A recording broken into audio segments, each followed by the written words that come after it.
Hello बच्चों, आज का यह लेक्चर क्लास 9th के मैथ्स का है और इसमें आज हम पॉलिनोमियल शुरू करने जा रहे हैं। और इस लेक्चर में पॉलिनोमियल्स के हम ये सारे टर्म्स और इसके कॉन्सेप्ट्स जो कि स्क्रीन पर दिखाई दे रहा होगा, इसके बारे में इस लेक्चर में हम तुम्हें बताने वाले हैं। तो अगर तुम्हें ये सारे फैक्ट्स और इनके कॉन्सेप्ट्स को समझना है तो उसके लिए तुम्हें कुछ नहीं करना है, बस इस लेक्चर को तुम्हें शुरू से आखिरी तक ध्यानपूर्वक बिना स्किप करके देखना है।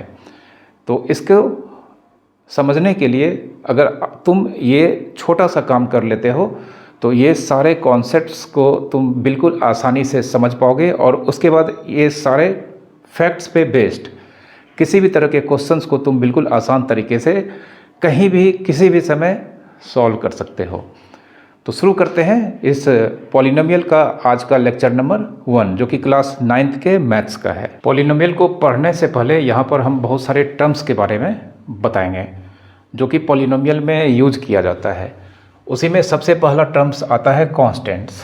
तो मैथमेटिक्स में कांस्टेंट क्या होता है इसके बारे में कहा गया है कि कोई भी सिंबल मैथमेटिक्स में जो एक फिक्स्ड वैल्यू को डिनोट करता है। जैसे इसका एग्जांपल 2, 3, 0, पाई, 7.5, √2।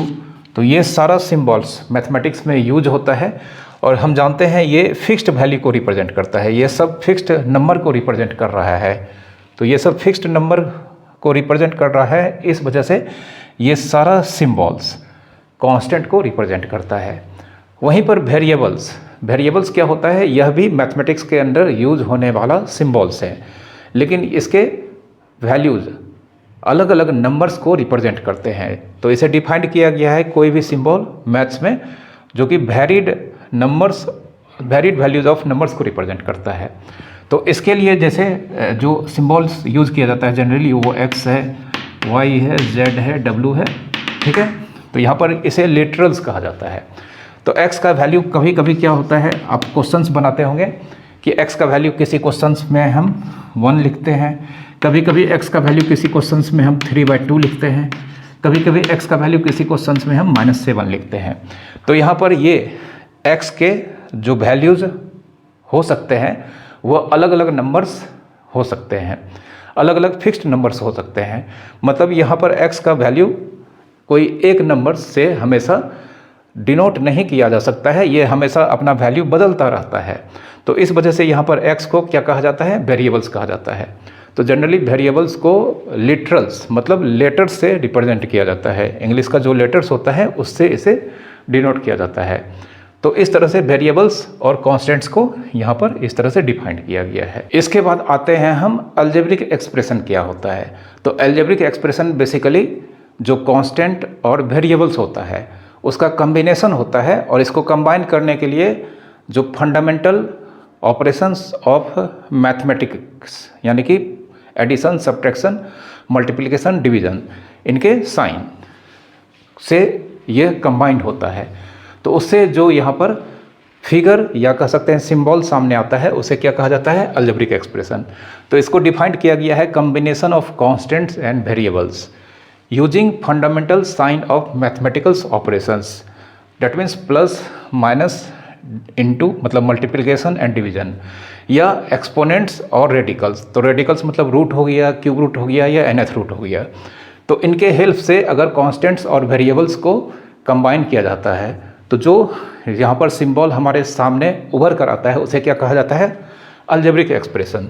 जैसे यहाँ पर 2x² y, 5x + 3y,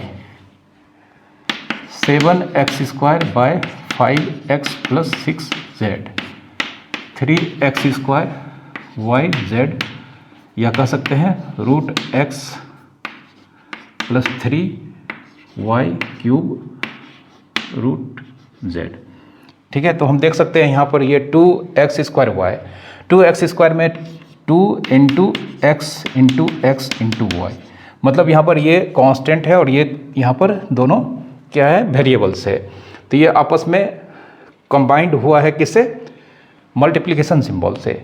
यहाँ पर 5x + 3y, इसमें 5 × x है और +3 × y।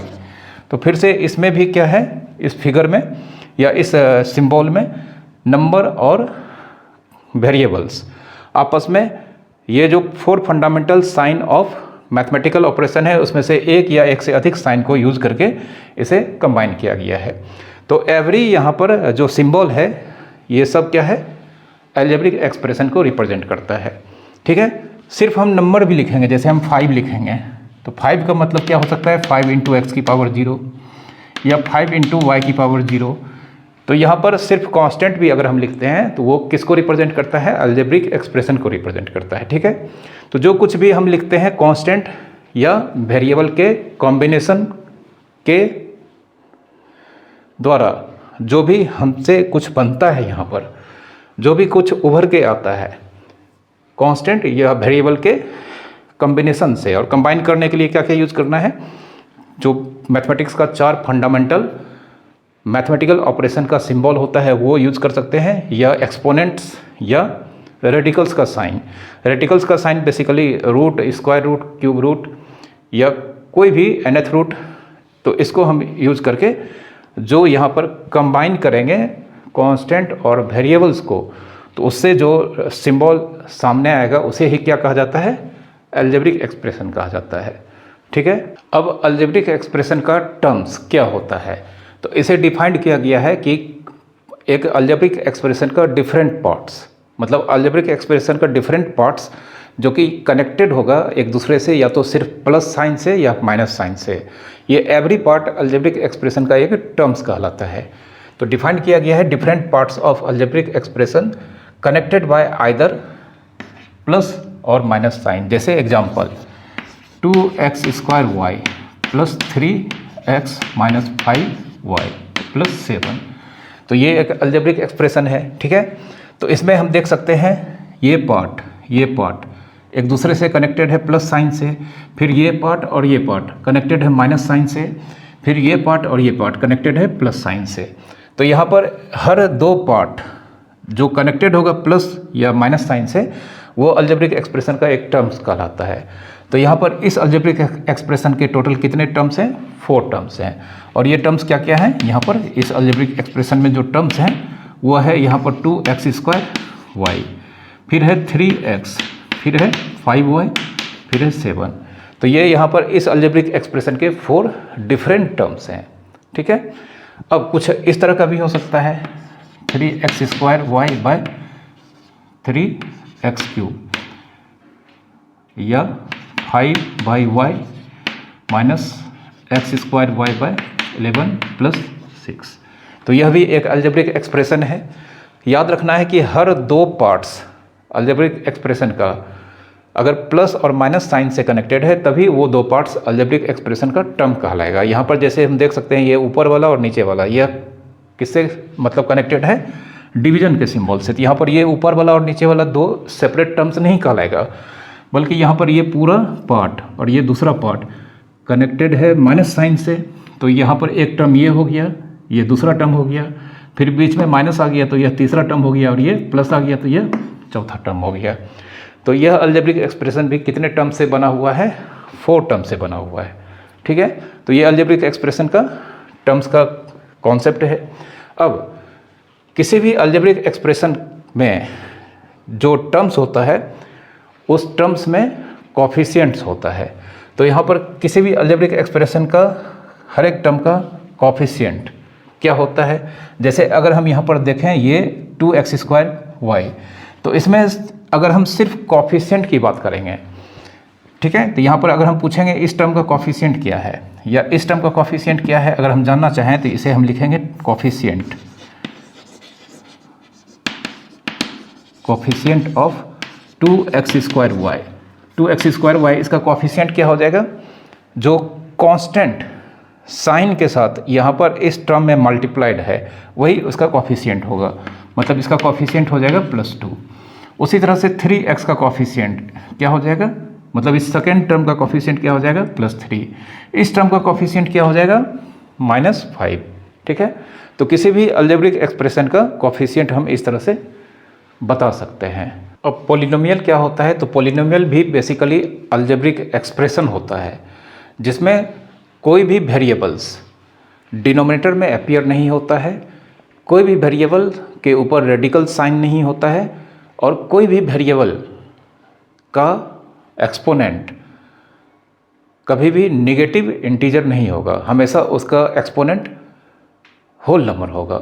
ये सब कंडीशन है। तो इसको डिफाइन किया गया है, it is an algebraic expressions in which no variables appear in denominators or under radical sign and all variables do appear are only whole numbers exponents। ठीक है, जैसे example x square plus 5y square plus 3x plus 7, तो यह polynomial है। क्योंकि इसमें जो भी वेरिएबल्स यहाँ पर दिखाई दे रहा है वो सब का सब न्यूमरेटर में है, डिनोमिनेटर में नहीं है, किसी के ऊपर रेडिकल साइन नहीं है। और हमेशा मतलब यहाँ पर देख सकते हैं इसमें 4 टर्म्स है और जिस टर्म में भी यहाँ पर वेरिएबल्स है उसका पावर क्या है, होल नंबर है। जैसे x का पावर 2 होल नंबर है, इसमें y का पावर 2 होल नंबर है, यहाँ पर x का पावर कुछ नहीं तो कितना है 1, और इसमें वेरिएबल नहीं है तो इसमें समझा जा सकता है, इसमें हो सकता है x के पावर 0 हम लिख सकते हैं, बट ज़रूरत नहीं है। तो ये पॉलिनोमियल है कितने वेरिएबल में, 2 वेरिएबल्स में। हालांकि हमें क्लास 9th में हमें पॉलिनोमियल पढ़ना है सिंगल वेरिएबल, मतलब जो भी पॉलिनोमियल होगा वो सिर्फ और सिर्फ ओनली 1 वेरिएबल में होगा। इस तरह का पॉलिनोमियल से हमारा सामना नहीं होने वाला है। यह 2 वेरिएबल में पॉलिनोमियल है और वेरिएबल क्या है पॉलिनोमियल का, यहाँ पर x और y है। ठीक है, उसी तरह से अगर हम मान लेते हैं x square y plus 5x y cube plus 6xy z plus 11, तो यह भी क्या है, एक पॉलिनोमियल है। और यह पॉलिनोमियल वेरिएबल x y और z, मतलब 3 वेरिएबल में यह एक पॉलिनोमियल है। अब पॉलिनोमियल होने के लिए हमें सिर्फ देखना है कि जो भी यहाँ पर वेरिएबल्स है उसका पावर हमेशा होल नंबर होना चाहिए और कोई भी पावर डिनोमिनेटर में किसी भी टर्म में नहीं होना चाहिए। तो यहाँ पर हम देख सकते हैं 1 2 3 4 टर्म्स है। हर एक टर्म में पावर, जो सबसे पहले तो डिनोमिनेटर में कोई भी वेरिएबल नहीं है किसी भी टर्म में, और हर एक टर्म में जो भी वेरिएबल्स है उसका पावर क्या है, होल नंबर है। x का पावर 3 है, y का 1 है, यहाँ पर x का कुछ नहीं तो 1 एज्यूम किया जाता है, और y का 3 है, यहाँ पर x का 1 है, y का 1 है और z का 1 है। तो ये एक पॉलिनोमियल्स के वैल्यू को रिप्रेजेंट करता है और यह 3 वेरिएबल मतलब 3 वेरिएबल्स का पॉलिनोमियल है x y z में। ठीक है, तो ये पॉलिनोमियल का डेफिनेशन है, लेकिन हम यहाँ पर सिर्फ कंसीडर करेंगे पॉलिनोमियल जो कि सिंगल वेरिएबल में होगा, या तो x में होगा, y में होगा या किसी भी वेरिएबल में, बट हमेशा सिंगल वेरिएबल के पॉलिनोमियल के बारे में ही हमें यहाँ पर स्टडी करना है हमारे सिलेबस में। ठीक है, तो अब यहाँ पर हम समझते हैं पॉलिनोमियल इन सिंगल वेरिएबल क्या होता है, और फिर उससे रिलेटेड हम यहाँ पर बहुत सारे टर्म्स के बारे में सीखेंगे। अब चूँकि हमें क्लास 9th के पॉलिनोमियल के अंडर सिर्फ पॉलिनोमियल इन सिंगल वेरिएबल्स के बारे में पढ़ना है, तो हम यहाँ पर सीखते हैं कि पॉलिनोमियल इन सिंगल वेरिएबल या 1 वेरिएबल क्या होता है, इसका क्या जनरल फॉर्म होगा और इसको हम किस तरह से लिखेंगे। ठीक है, तो यहाँ पर कोई भी पॉलिनोमियल जो सिंगल वेरिएबल में होगा उसका जनरल फॉर्म, तो यहाँ पर अगर हम मान लेते हैं polynomial in variable x, polynomial in variable x, इसका बहुत सारा एग्जांपल्स हम यहाँ पर लिख सकते हैं। जैसे एग्जांपल यहाँ पर हम लिख दिए हैं शुरू में है कि पॉलिनोमियल किस में होना चाहिए, वेरिएबल x में। तो इसके कुछ एग्जांपल्स हम इस तरह से लिख सकते हैं, 3x³ माइनस 5x प्लस 6, एक एग्जांपल ये हो गया, या 5x की पावर 10 माइनस 7x की पावर 9 प्लस √3x की पावर 4 और plus 6x³ plus 7x plus 11। तो हम देख सकते हैं यह अलजेब्रिक एक्सप्रेशन पॉलिनोमियल को रिप्रेजेंट करता है, और यह पॉलिनोमियल किस वेरिएबल में है, वेरिएबल x में। चूँकि इसमें जितने भी टर्म्स हैं तो टर्म्स इसमें काउंट कर लेते हैं 1 2 3 4 5 6, इस पॉलिनोमियल में 6 टर्म्स हैं, और एवरी टर्म में कोई भी पॉलिनोमियल मतलब एवरी टर्म में वेरिएबल्स डिनोमिनेटर में नहीं है, सारा का सारा जो वेरिएबल है न्यूमरेटर में है, और एवरी टर्म में जो वेरिएबल्स हैं x उसका पावर क्या है, होल नंबर है। तो ये पॉलिनोमियल इन वेरिएबल x के एक वैल्यू को रिप्रेजेंट करता है, ये पॉलिनोमियल इन वेरिएबल एक्स के एक दूसरे पॉलिनोमियल को रिप्रेजेंट करता है। तो पॉलिनोमियल इन वेरिएबल एक्स में हम इन्फिनाइट पॉलिनोमियल्स को यहाँ पर लिख सकते हैं एज एन एग्जाम्पल। इसका कोई भी मतलब कह नहीं सकते हैं कि यह काउंटिंग में इतना होगा, 10 होगा, 20 होगा। इसमें हम infinite values polynomial in variable x में लिख सकते हैं इस तरह से, ठीक है। अब यहाँ पर अगर हम जानना चाहें कि कोई भी पॉलिनोमियल इन वेरिएबल एक्स में उसका जनरल फॉर्म क्या होगा, तो उससे पहले हम किसी भी पॉलिनोमियल का डिग्री क्या होता है वो समझते हैं। किसी भी पॉलिनोमियल जो कि सिंगल वेरिएबल में है, हालांकि अगर वह एक से अधिक वेरिएबल में होता है तब भी उसका डिग्री होता है, लेकिन ये सिलेबस में नहीं है तो इसके बारे में हम यहाँ पर डिस्कस करेंगे ही नहीं।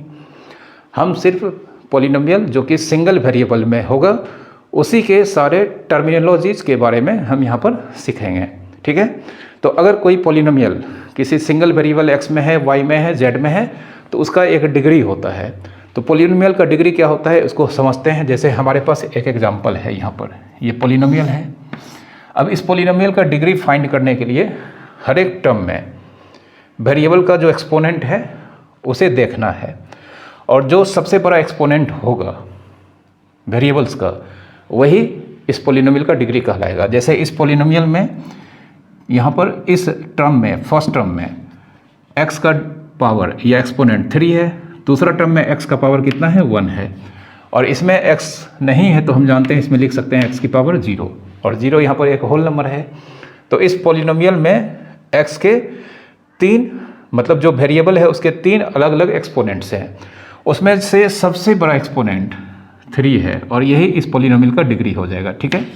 तो डिग्री इस पॉलिनोमियल का कितना हो जाएगा 3 हो जाएगा। उसी तरह से यहाँ पर अगर हम सारे टर्म को ऑब्जर्व करें और सारे टर्म में जो वेरिएबल्स हैं उसके एक्सपोनेंट को ऑब्जर्व करेंगे, तो उन सारे एक्सपोनेंट्स में सबसे जो ग्रेटेस्ट है वो है यहाँ पर 10। तो इस केस में इस पॉलिनोमियल की डिग्री कितनी हो जाएगी, इस पॉलिनोमियल की डिग्री 10 होगा, ठीक है। इस पॉलिनोमियल का डिग्री कितना हो जाएगा 10 हो जाएगा। याद रखना है किसी भी पॉलिनोमियल का डिग्री ऑलवेज होल नंबर होगा। किसी पॉलिनोमियल का डिग्री हमेशा क्या होगा, होल नंबर होगा। अब जैसे अगर हम कोई कांस्टेंट लिखते हैं, जैसे अगर हम मान लेते हैं 5 लिखते हैं, तो 5 का मतलब 5 इंटू एक्स की पावर 0। 7 लिखते हैं तो 7 का मतलब 7 इंटू एक्स की पावर 0। 11 लिखते हैं या -11 लिखते हैं तो -11 इंटू एक्स की पावर 0। तो ये सब कांस्टेंट है, ये सब कांस्टेंट है, लेकिन नॉन जीरो कांस्टेंट है, या तो पॉजिटिव है या नेगेटिव है। और इसमें देख सकते हैं जब हम इसको किसी एक वेरिएबल के टर्म्स में एक्सप्रेस करेंगे एज एन पॉलिनोमियल, तो उसका डिग्री क्या होता है 0 होता है।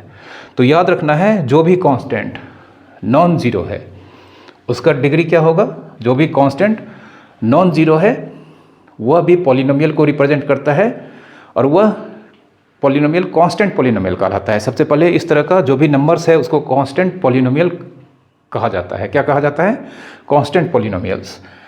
और इसका डिग्री हमेशा फिक्स होता है कितना 0। तो ये सब हो गया called constant polynomial, constant polynomials with degree.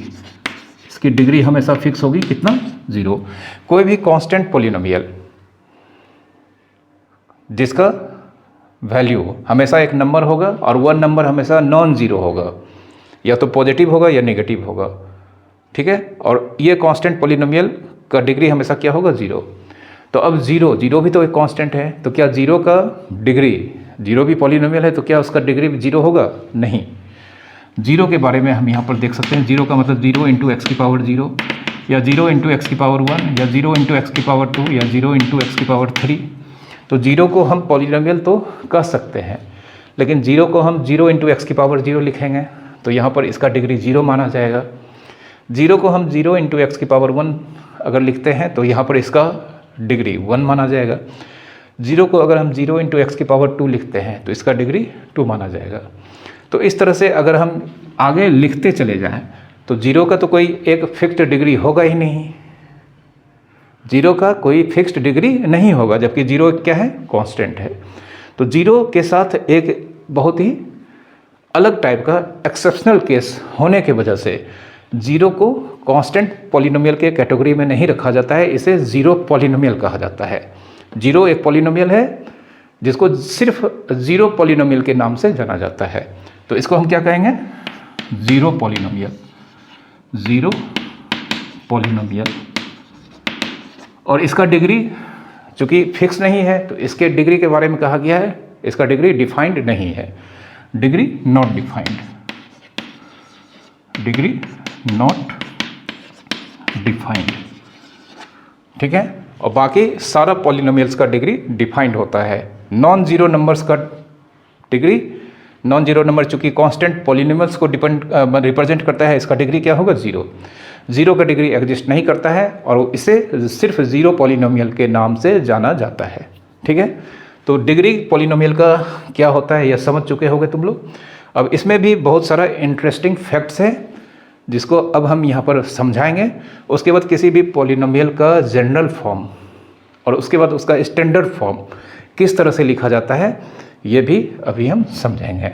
अब अगर किसी पॉलिनोमियल जो कि सिंगल वेरिएबल में है और उसका डिग्री मालूम है तो उसमें मैक्सिमम कितना टर्म्स लिखा जा सकता है, मतलब उसके मैक्सिमम कितने टर्म्स होंगे, इसका सबसे पहले हम कॉन्सेप्ट समझते हैं।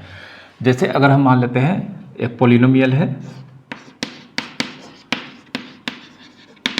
पॉलिनोमियल है जिसका डिग्री हम यहाँ पर एज्यूम कर लेते हैं 3, डिग्री 3 एज्यूम कर लेते हैं इन x, इन वेरिएबल x। तो पॉलिनोमियल है, डिग्री 3 है और किस वेरिएबल में? x में है। तो इसमें मैक्सिमम कितना टर्म्स हो सकता है, एटमोस्ट कितना टर्म्स इस पॉलिनोमियल का होगा। तो सबसे पहले हमें एक डिग्री 3 है तो एक्सपोनेंट 3 वाला एक टर्म इसमें दिखना ही चाहिए। तो एग्जांपल हम यहाँ पर देने जा रहे हैं 2x³ + 5x, ठीक है। यह देख सकते हैं एक पॉलिनोमियल है, इसका डिग्री 3 है और इसमें कितना टर्म है? 2 टर्म। तो क्या इससे भी ज़्यादा टर्म वाला हम पॉलिनोमियल लिख सकते हैं? डेफिनेटली कोशिश करते हैं यहाँ पर 2x³ + 5x² + 7। तो यह भी देख सकते हैं एक दूसरा पॉलिनोमियल जो कि वेरिएबल x में है, इसका डिग्री भी 3 है, इसमें 2 टर्म था, इसमें कितना टर्म है? 3 टर्म। तो क्या हम इससे भी ज़्यादा टर्म वाला पॉलिनोमियल लिख सकते हैं? 2x³ - 7x² + 11x + 13। तो इसमें हम देख सकते हैं कितना टर्म है?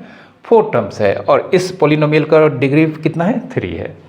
और क्या हम इससे भी ज़्यादा पॉलिनोमियल वाला टर्म, मतलब इससे भी ज़्यादा टर्म वाला पॉलिनोमियल लिख सकते हैं? कोशिश करते हैं। 2x³ - 5x² + 11x + 6x² - 17। तो यहाँ पर हम देख सकते हैं 1 2 3 4 5, लेकिन यहाँ पर यह 5 टर्म्स का पॉलिनोमियल नहीं है। इसलिए नहीं है कि यहाँ पर ये 2 टर्म्स 5x² और 6x² जिसमें वेरिएबल का एक्सपोनेंट सेम है। तो जब किसी पॉलिनोमियल में 2 टर्म्स में वेरिएबल का एक्सपोनेंट सेम होता है तो वो दोनों टर्म लाइक टर्म्स कहलाता है।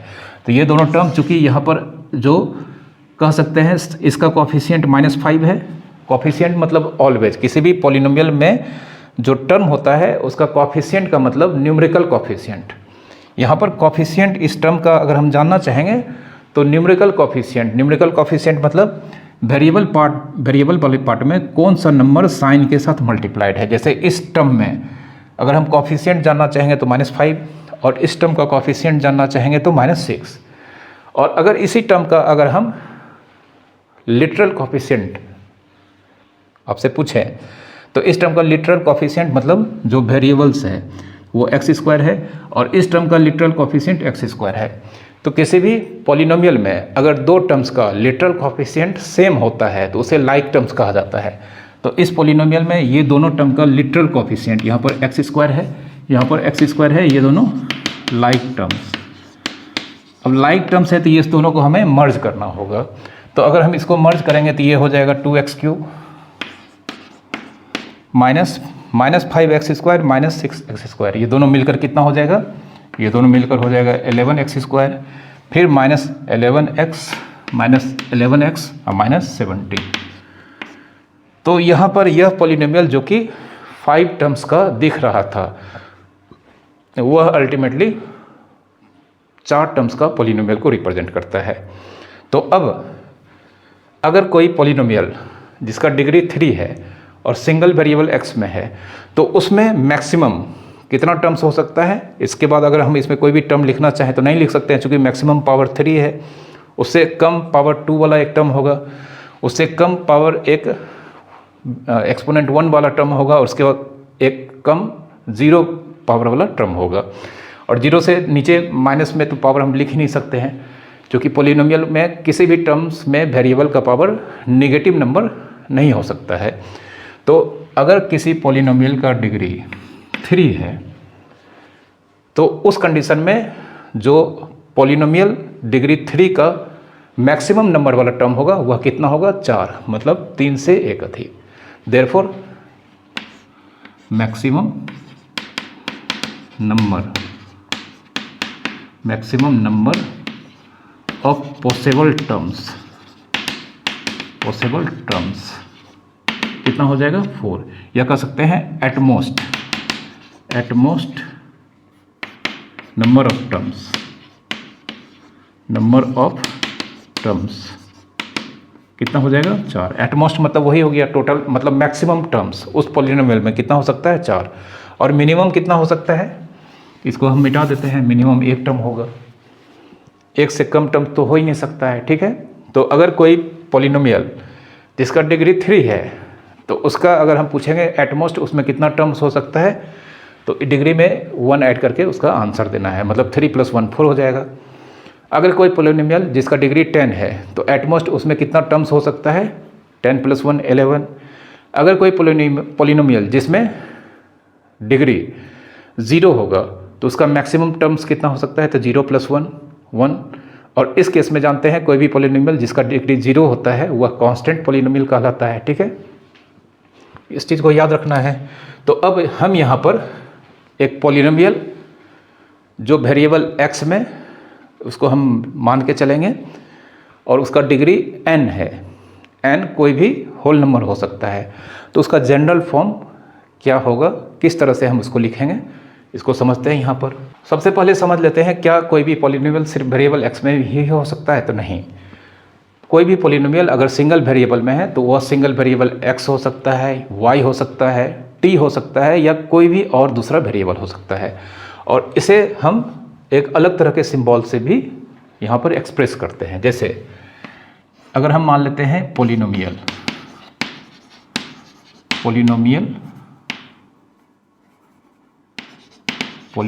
इन वेरिएबल x, इसे डिनोट किया जाता है px से। पॉलिनोमियल इन वेरिएबल x इसे डिनोट किया जाता है इस तरह से, p और स्मॉल ब्रैकेट के अंदर वेरिएबल का नाम लिखेंगे x। जैसे example px 3x² - 5x², 3x² - 5x³ + 6x - 1, या px = 3x + 5, या px = ax² + bx + c। अब यहाँ पर एक नया चीज़ देखने को मिला है कि a b c ये तो लेटर है, तो हम यहाँ पर वेरिएबल किसको मान के चलेंगे, और यहाँ पर ये लेटर्स में से कौन कांस्टेंट होगा। तो यहाँ पर अगर p और ब्रैकेट में x लिखा हुआ है, तो यहाँ पर x वेरिएबल्स को मतलब रिप्रेजेंट करेगा, और बाकी जो भी यहाँ पर लिटरल्स है यानी कि लेटर इसमें दिख रहा है वह कांस्टेंट को रिप्रेजेंट करेगा। मतलब यहाँ पर a b c ये तीनों कांस्टेंट होगा, वेरिएबल यहाँ पर कौन है, x है। उसी तरह से अगर हम पॉलिनोमियल इन वेरिएबल t, तो इसे डिनोट किया जाएगा pt से, और इसका एक्सप्रेशन वेरिएबल t के टर्म में होगा। मतलब यहाँ पर t³ - t⁴ + 5t² + 6। उसी तरह से अगर पॉलिनोमियल इन वेरिएबल y है, तो हम इसे py लिखेंगे, और इसका एक्सप्रेशन मतलब अलजेब्रिक एक्सप्रेशन, चूँकि हर एक पॉलिनोमियल एक अलजेब्रिक एक्सप्रेशन होता है, तो पॉलिनोमियल इन वेरिएबल y इसका अलजेब्रिक एक्सप्रेशन वेरिएबल y के टर्म में होगा। जैसे मान लेते हैं 3/2 y² - 5/√2 y³ + 11/7 y और -√3। तो यह देख सकते हैं, ये पॉलिनोमियल इन वेरिएबल y इसका एक्सप्रेशन है।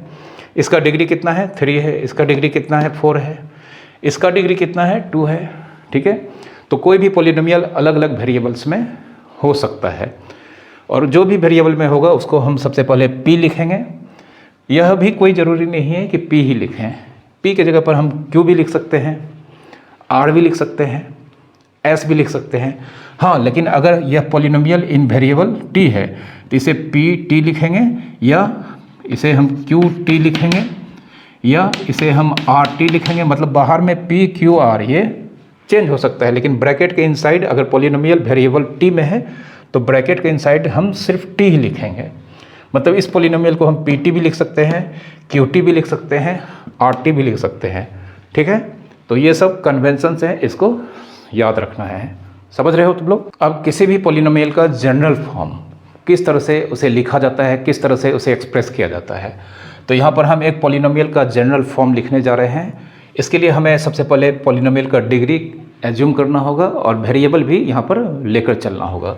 तो मान लेते हैं लेट पॉलिनोमियल का डिग्री n और वेरिएबल हम एज्यूम कर लेते हैं x। तो यहाँ पर जिस पॉलिनोमियल का जनरल फॉर्म हम लिखने वाले हैं उसका डिग्री हम n लेते हैं और वेरिएबल पॉलिनोमियल का x एज्यूम करते हैं। तो देयरफॉर जनरल फॉर्म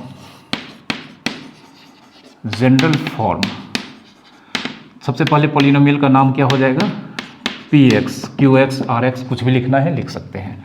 उसके बाद इक्वल्स टू का साइन देंगे। उसके बाद सबसे पहला टर्म लिखेंगे, सबसे पहला टर्म जो पॉलिनोमियल का डिग्री है वेरिएबल के पावर उतना डिग्री से। मतलब चूंकि पॉलिनोमियल का डिग्री n है और वेरिएबल क्या है x, तो सबसे पहला टर्म लिखेंगे जिसमें x का एक्सपोनेंट n हो। तो x की पावर n और इसके आगे एक कांस्टेंट लिखेंगे a0। उसके बाद a1, और जानते हैं यहाँ पर पॉलिनोमियल का डिग्री चूंकि n है तो इसमें एट मोस्ट कितना टर्म्स हो सकता है, n+1, मतलब n से एक अधिक टर्म होगा। और ये यहाँ पर हमें दिखेगा भी, हम अभी सिर्फ लिखते हैं। अब यहाँ पर a1 x की पावर n-1, जानते हैं अगर ये 10 होगा तो यह 9 वाला टर्म होगा, 11 वाला तो हो नहीं सकता है। फिर a2 x की पावर n-2, फिर a3 x की पावर n-3, करते करते इसमें बहुत सारा टर्म होगा तो डॉट डॉट डॉट यूज़ करेंगे और लास्ट में लिखेंगे an। और यहाँ पर कुछ नहीं है तो जानते हैं x की पावर 0 होगा, हालांकि इसे लिखा नहीं जाता है, ठीक है।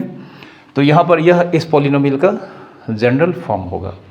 और इसमें यहाँ पर हर एक टर्म में जो x के साथ x का पावर उसके साथ जो वैल्यू मल्टीप्लाइड है वह पॉलिनोमियल का कोफिशिएंट है।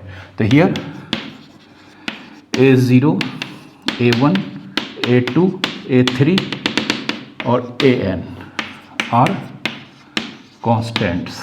ये सब कॉन्स्टेंट्स हैं, लेकिन ये जो a0 या इसको a0 कहा जाता है जो कि x की पावर n जो कि पॉलिनोमियल का डिग्री है, तो यह कांस्टेंट में पॉजिटिव भी हो सकता है, नेगेटिव भी हो सकता है, जीरो भी हो सकता है, लेकिन ये जीरो नहीं होना चाहिए।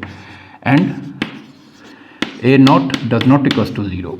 तो अगर ये जीरो हो गया तो ये पूरा टर्म जीरो हो जाएगा। तो ये पूरा टर्म जीरो हो जाएगा, मतलब ये पूरा टर्म x की पावर n वाला टर्म ही यहाँ पर समाप्त हो जाएगा। तो पॉलिनोमियल का डिग्री n होगा ही नहीं, ठीक है।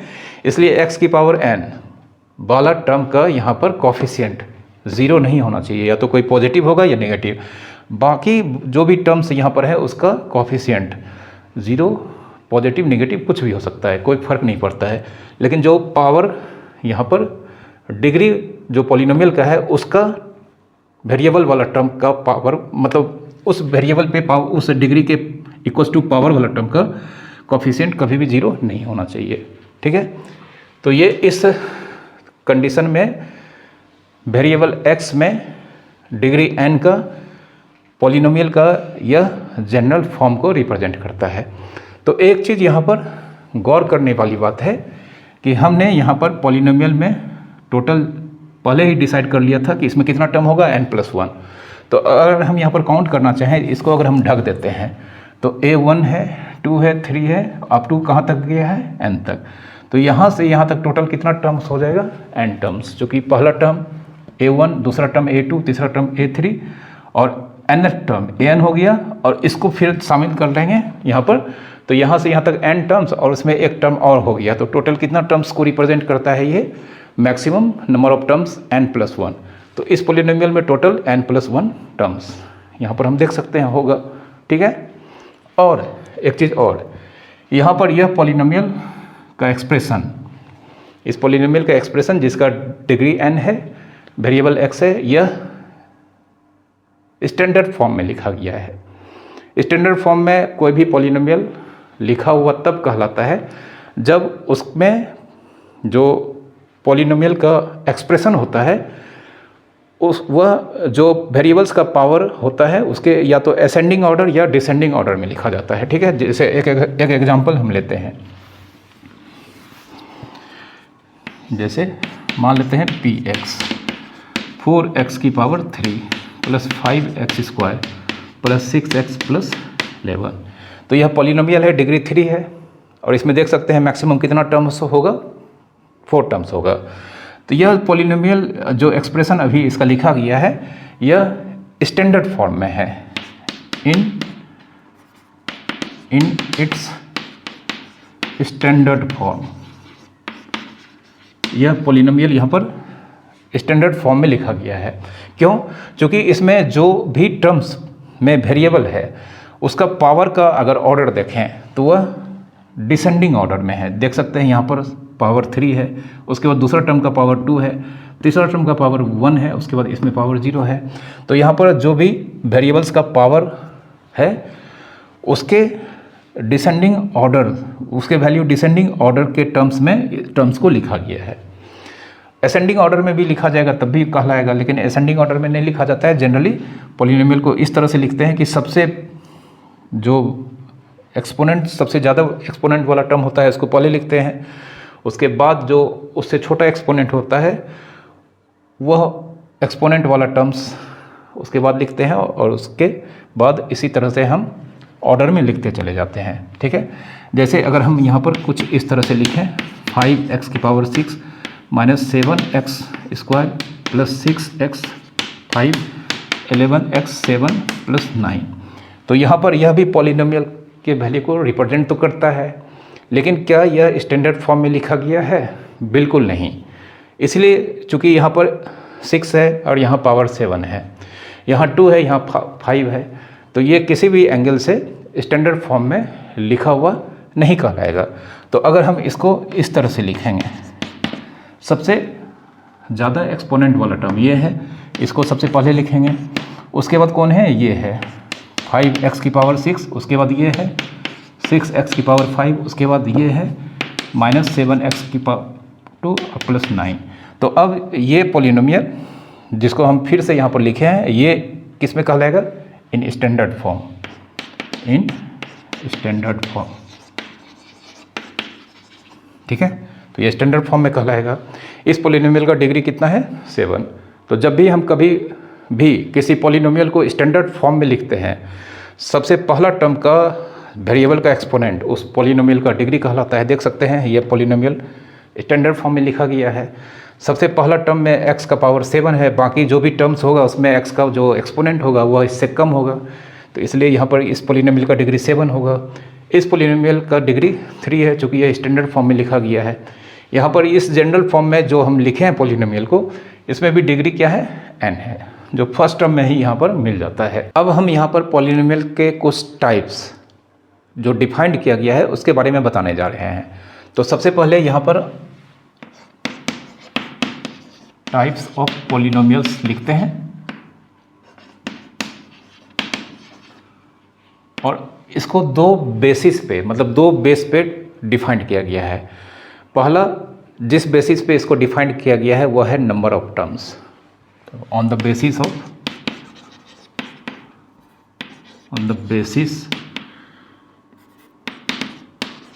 Number of terms. एग्जाम्पल के साथ ही हम इसको बताते हैं। जैसे मान लेते हैं px 3x² qy 5y³ rz minus 7z की पावर 11। तो यहाँ पर तीन अलग अलग वेरिएबल्स में हम पॉलिनोमियल को लिखे हैं, और तीनों ही पॉलिनोमियल्स में हम देख सकते हैं सिर्फ कितना टर्म्स है, एक टर्म्स है। भले ही इसका डिग्री अलग अलग हो, कोई फर्क नहीं पड़ता है, लेकिन ये तीन डिफरेंट पॉलिनोमियल्स है, तीन अलग अलग पॉलिनोमियल्स, तीन अलग अलग वेरिएबल्स में है, तीनों का डिग्री अलग अलग है, लेकिन तीनों में एक चीज़ कॉमन है, तीनों में सिर्फ एक ही टर्म्स है। तो जिस पॉलिनोमियल में सिर्फ एक टर्म्स होता है उसे मोनोमियल्स कहा जाता है। ठीक है, तो ये तीनों क्या है, मोनोमियल्स। मोनोमियल्स, मोनोमियल्स मतलब पॉलिनोमियल्स का वो टाइप जिसमें सिर्फ एक ही टर्म्स हो, मतलब polynomials having only one terms, only one terms. ये तीनों ही पॉलिनोमियल, इसमें कितना टर्म्स है, मात्र एक टर्म्स है। एक और लिख सकते हैं, मान लेते हैं Sx7। तो कांस्टेंट भी क्या होता, कांस्टेंट मतलब यहाँ पर 7 का मतलब 7 इंटू एक्स की पावर 0, और देख सकते हैं 7 अल्टीमेटली मोनोमियल को ही रिप्रेजेंट करता है।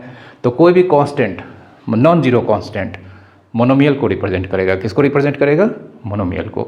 ठीक है, तो जीरो किस कैटेगरी में आता है, तो जीरो के साथ क्या है कि जीरो के साथ हमेशा एक्सेप्शन ही रहता है। जीरो को क्या लिख सकते हैं, जीरो को 0 इंटू एक्स की पावर 1 प्लस 0 इंटू एक्स की पावर 2 प्लस 0 इंटू एक्स की पावर 3। तो ये जीरो को हम इस तरह से लिख सकते हैं, एक टर्म मिटा देंगे तब भी, एक टर्म मिटा देंगे फिर भी यह जीरो ही रहेगा। तो जीरो को हम मोनोमियल के कैटेगरी में नहीं रख सकते हैं। इवन जीरो को हम किसी भी कैटेगरी में नहीं रख सकते हैं। जीरो एक पर्टिकुलर टाइप का पॉलिनोमियल है, इसका अपना खुद का कैरेक्टर है। ठीक है, यह किसी भी डेफिनेशन के अंडर बहुत कम आता है, देखने को मिलता है। मोनोमियल हो गया। अब अगर पॉलिनोमियल में दो टर्म्स हो, जैसे मान लेते हैं यहाँ पर 3x² plus 2x 5y³ minus 7y², और यहाँ पर इसको हम इस तरह से लिख दें z² प्लस 5। तो ये तीन पॉलिनोमियल फिर से तीन अलग अलग वेरिएबल्स में है, डिग्री इनका अलग अलग है।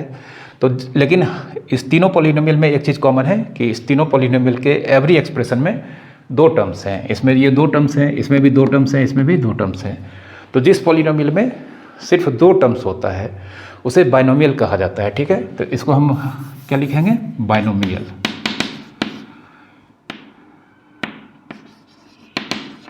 तो बाइनोमियल में एग्जैक्टली कितना हो गया, polynomial having exactly two terms. कोई भी पॉलिनोमियल जिसमें एग्जैक्टली दो टर्म्स होगा उसे क्या कहा जाता है, बाइनोमियल। और अगर 3 टर्म्स होगा किसी भी पॉलिनोमियल में उसे ट्राइनोमियल कहा जाता है। तो ये इसको भी हम यहाँ पर डिफाइन कर देते हैं। जैसे अगर हम मान लेते हैं px = 3x² plus 2x minus 9, तो ये क्या हो गया, ट्राइनोमियल। ट्राइनोमियल मतलब कोई भी पॉलिनोमियल जिसमें कितना टर्म होगा, exactly 3 terms, exactly contains exactly 3 terms, exactly 3 terms. ठीक है, और अगर 4 टर्म होगा तो इसे क्वाड्रिनोमियल कहा जाता है। ठीक है, तो हम सिर्फ मतलब मोनोमियल, बाइनोमियल, ट्राइनोमियल इन्हीं तीनों का ज़्यादातर यूज होता है। ठीक है, हालांकि अगर 4 टर्म होगा तो आप नाम याद रख सकते हैं, इसको क्वाड्रिनोमियल भी कहा जाता है। ठीक है, उसके आगे सिर्फ पॉलिनोमियल कहा जाता है। ऐसा नहीं कि अब 5 होगा तो उसका पर्टिकुलर नेम होगा, 6 होगा तो उसका पर्टिकुलर नेम होगा। हमें सिर्फ 3 टर्म से ही यहाँ पर काम चल जाएगा, मोनोमियल, बाइनोमियल और ट्राइनोमियल। इन 3 टर्म से ही जनरली क्वेश्चंस आपको बुक्स में मिलेगा या एग्जामिनेशन में पूछा जाएगा। ठीक है, तो ये तो हो गया on the basis of terms. दूसरा पॉलिनोमियल्स का जो टाइप्स डिफाइंड करने का बेस है वह है degree, on the basis of degree.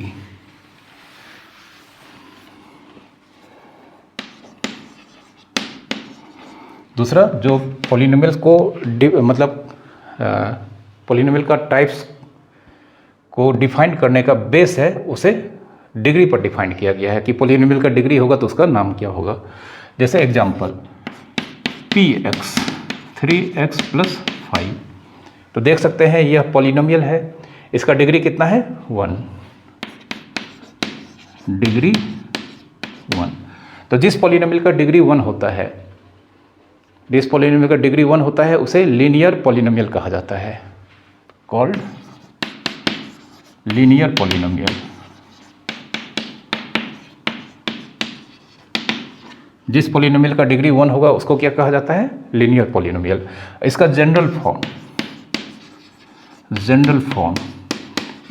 Form अगर वेरिएबल x में है तो पी एक्स इक्वल टू हम लिखेंगे A x plus B, A does not equal to 0 और ए बी क्या है, कांस्टेंट है। तो कोई भी पॉलिनोमियल सिंगल वेरिएबल में अगर उसका डिग्री 1 है तो उसे लीनियर पॉलिनोमियल कहा जाता है। इसका जनरल फॉर्म ए एक्स प्लस बी के फॉर्म में होगा, जिसमें x का कोफिशिएंट a यह 0 नहीं होना चाहिए और a और b क्या है, कांस्टेंट है। तो एक लीनियर पॉलिनोमियल में एट मोस्ट जो कि डिग्री 1 होता है तो मैक्सिमम कितना टर्म्स हो सकता है, 2। ठीक है। फिर दूसरा आता है जब डिग्री 2 होगा। जैसे एग्जांपल हम ले लेते हैं 3x² - 7x + 11। तो यह पॉलिनोमियल डिग्री कितना है, इसका 2 है। तो जिस पॉलिनोमियल का डिग्री 2 होता है उसे क्वाड्रेटिक पॉलिनोमियल कहा जाता है। क्या कहा जाता है, क्वाड्रेटिक पॉलिनोमियल। तो यहाँ पर इसका डिग्री क्या है, डिग्री 2 है। डिग्री 2 है तो डिग्री 2 जब पॉलिनोमियल का होगा तो उसे कहा जाता है quadratic polynomial, called quadratic polynomial. ठीक है। कोई भी पॉलिनोमियल जिसका डिग्री 2 होगा उसे क्वाड्रेटिक पॉलिनोमियल कहा जाएगा। और जो पॉलिनोमियल क्वाड्रेटिक पॉलिनोमियल होगा उसमें एटमोस्ट चूंकि उसका डिग्री 2 है तो एटमोस्ट उसमें कितना टर्म्स होगा, 3 टर्म्स होगा। तो इसका भी जनरल फॉर्म हम लिख देते हैं यहाँ पर, जनरल फॉर्म किसका, क्वाड्रेटिक पॉलिनोमियल। क्वाड्रेटिक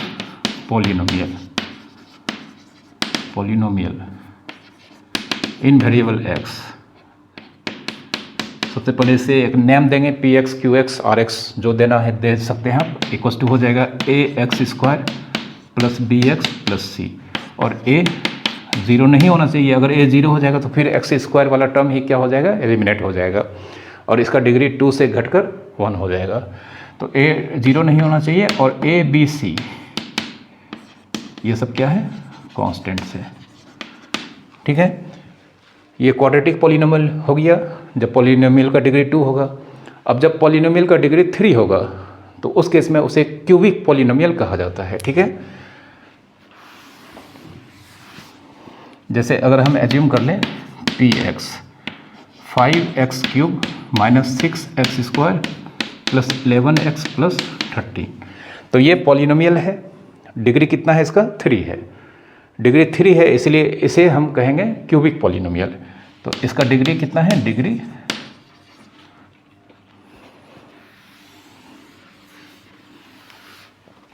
इसका डिग्री 3 है। ठीक है। इसका डिग्री 3 है और डिग्री 3 है तो इसे कहा जाएगा called cubic polynomial, cubic CUBIC, cubic polynomial,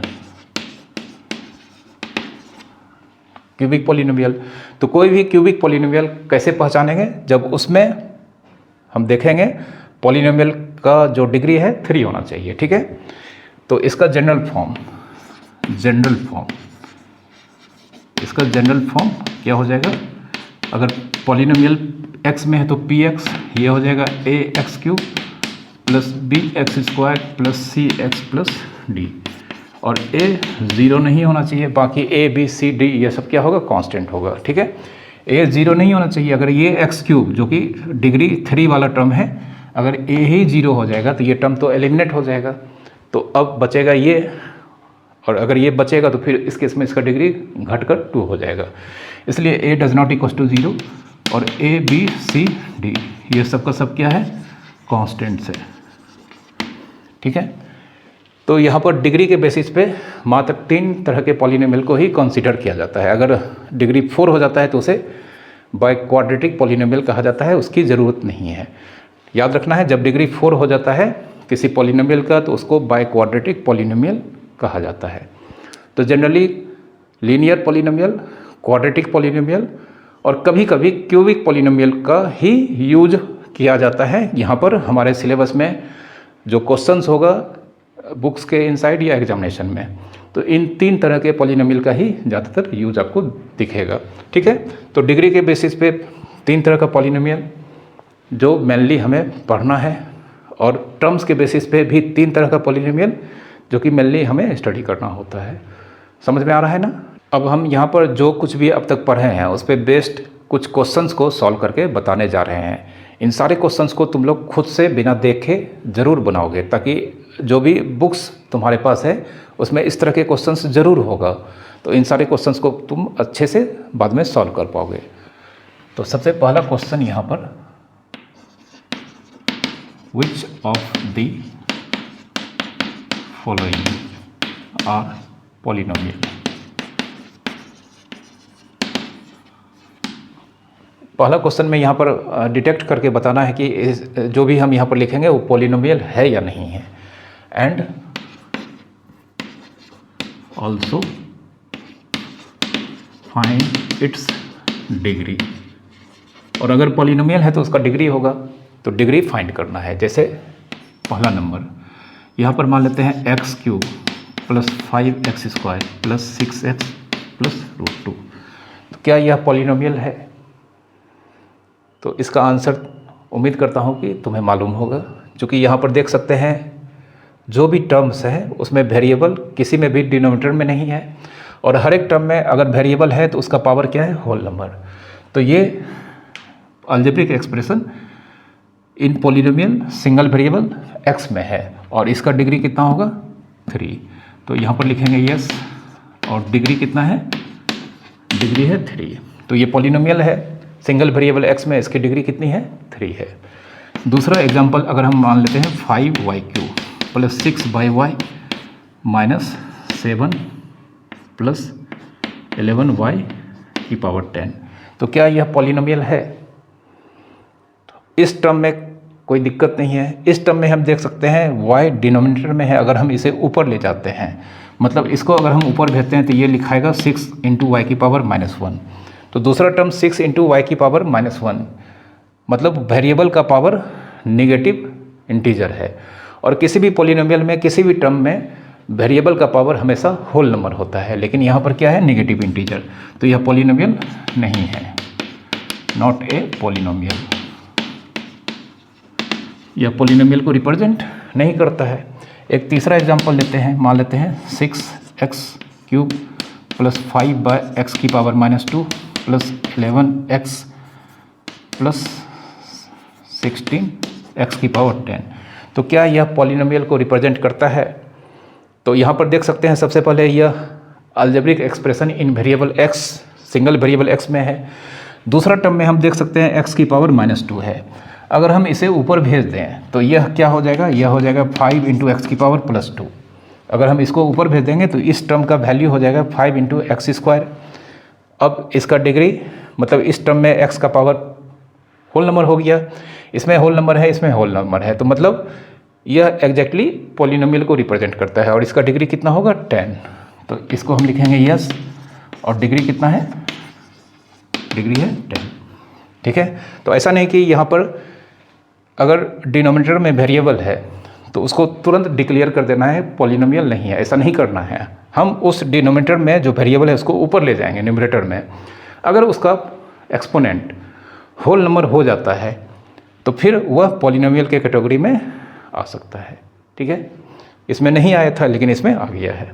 अब एक दूसरा क्वेश्चन लेते हैं जिसमें एक से अधिक वेरिएबल में पॉलिनोमियल हो सकता है या नहीं भी हो सकता है। तो एक क्वेश्चन हम लेते हैं यहाँ पर,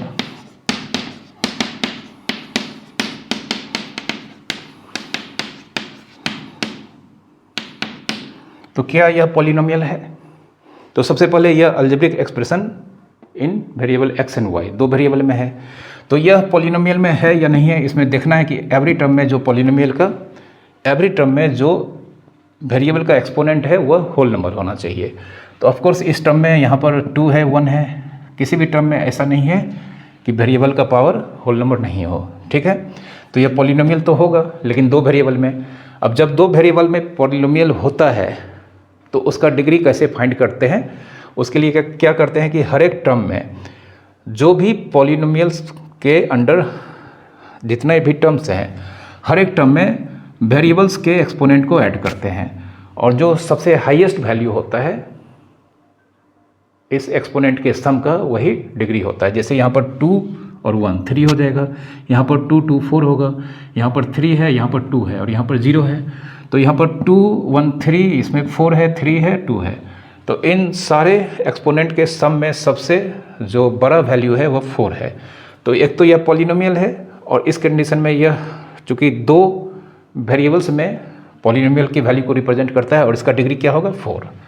तो ये पॉलिनोमियल है यस, और इसका डिग्री 4। सिर्फ एक क्वेश्चन हम इसको बताए हैं, इस तरह का क्वेश्चन हमारे सिलेबस में नहीं है तो इससे कोई लेना देना नहीं है, सिर्फ जानकारी के लिए हमने तुम्हें बताया है यह क्वेश्चन, ठीक है। तो ये हो गया फर्स्ट टाइप का क्वेश्चन। अब दूसरा टाइप का क्वेश्चन जिसको हम यहाँ पर लिखने जा रहे हैं इसको भी सॉल्व करना है।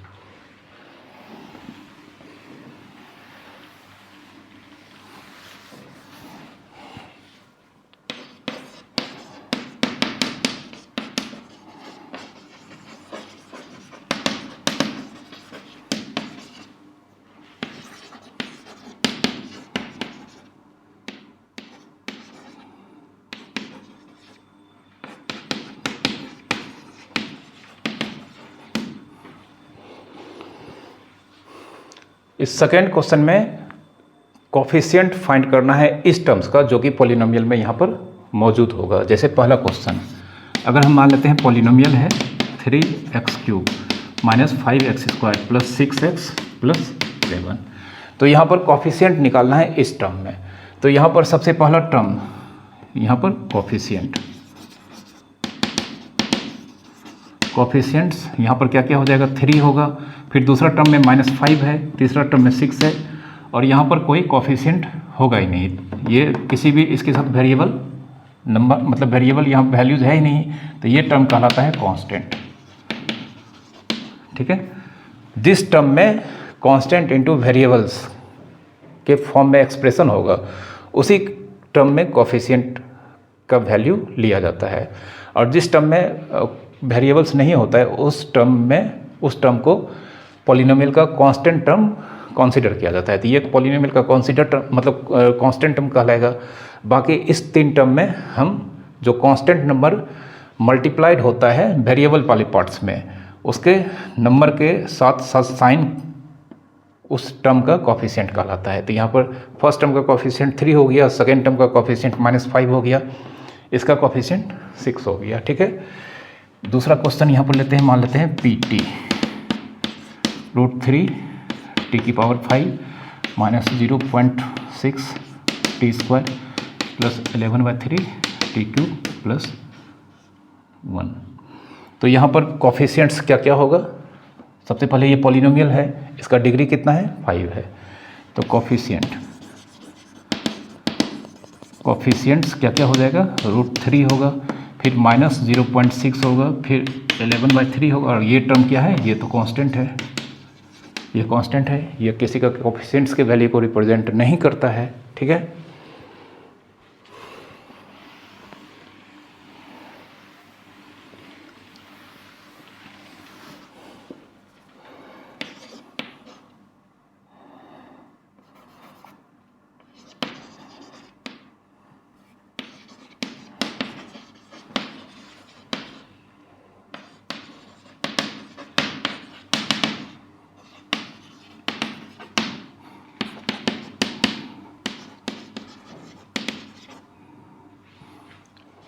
इस क्वेश्चन में हमको मोनोमियल, बाइनोमियल और ट्राइनोमियल चूज करके फाइंड करना है।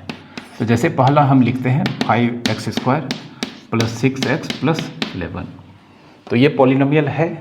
तो ये यहाँ पर इस तीनों में से कौन कैटेगरी में आएगा, तो हम देख सकते हैं यह 3 टर्म्स से जुड़ा हुआ है, मतलब यह पॉलिनोमियल है, इसमें 3 टर्म है, तो ये क्या हो गया ट्राइनोमियल। दूसरा अगर हम मान लेते हैं 6x² minus 5x plus 11 minus plus 6x, तो यहाँ पर गलती नहीं करना है। ऐसा नहीं कि इसमें 4 टर्म्स हैं, इसमें ये दोनों लाइक टर्म्स हैं, तो इस दोनों को हमें मर्ज करना होगा। उसके बाद मालूम चलेगा कि ये क्या है, मतलब ये फिर से हम बता पाएंगे तब कि ये बाइनोमियल है, मोनोमियल है, क्या है। तो इसको अगर हम लिखेंगे तो 6x² 6x प्लस है माइनस 5x मिलकर क्या हो जाएगा प्लस x प्लस 11। तो ऑफकोर्स अब ये क्या हो गया, ये हो गया ट्राइनोमियल। ठीक है,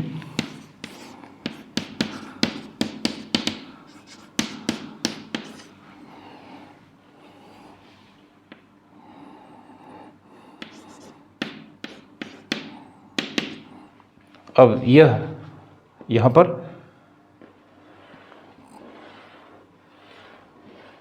यह क्या कह सकते हैं इसमें 1 2 3 4, तो यह तो किसी भी कैटेगरी में नहीं आता है। मोनोमियल में एक टर्म होता है, बाइनोमियल में 2 टर्म होता है, ट्राइनोमियल में 3 टर्म होता है, और इसमें कोई भी टर्म मर्ज होने वाला भी नहीं है।